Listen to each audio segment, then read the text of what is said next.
Welcome back to the garden. Today's video all about Brugmansias and particularly how to get the most out of the flowering time, how to get the most flowers for the longest. So without further ado, let's get into today's video.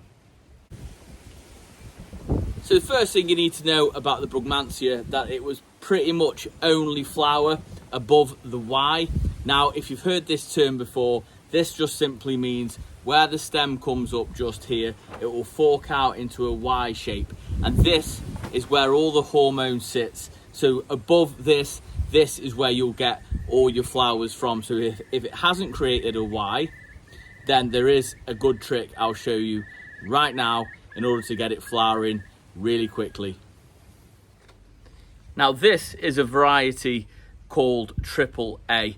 Now that is a perfect example of what I mean by what we call the Y. So if it hasn't created that, then it's unlikely to flower. Although it has been known, it is unlikely.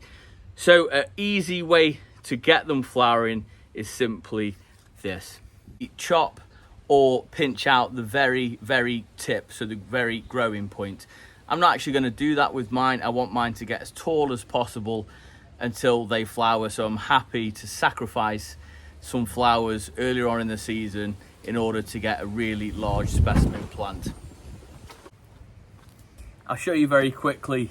I'll sacrifice this small sunflower. So when I say just the tip, it is literally just the very tip, and that's it. So that's exactly what you want to do to create that V. With that being said, we don't have a massive growing season here in the UK, so it's entirely up to you whether you're going to sacrifice flowers for growth. So talking about how we're going to get them to flower for longer, and this is a really important stage of it, and this is potash. Potash will basically feed the plant and encourage flowers to come through pretty much all season long. So as soon as you get that V, you've got it to a size that you're happy with, then feed it once a week with potash. Now you can still go ahead and use your chicken manure for nitrogen to make it grow, fish blood and bone for the general health of the plant, but I'd highly recommend you go and buy a really good potash to scatter on once a week. Give it a heavy water, because these plants are really hungry, really thirsty, but potash is certainly going to produce more buds as if you actually don't give it this particular feed. Now this one might sound like a really simple one, but deadheading. If you keep on top of your deadheads, as soon as they've gone over, then make sure you actually snip them off with a nice sharp pair of scissors or secateurs, and actually take them right the way back to the main stem. So these big trumpets will actually go all the way back to the stem. So make sure it's a nice clean cut and it's all the way to the back. And the last one you may not think about is keep on top of these yellowing leaves towards the bottom.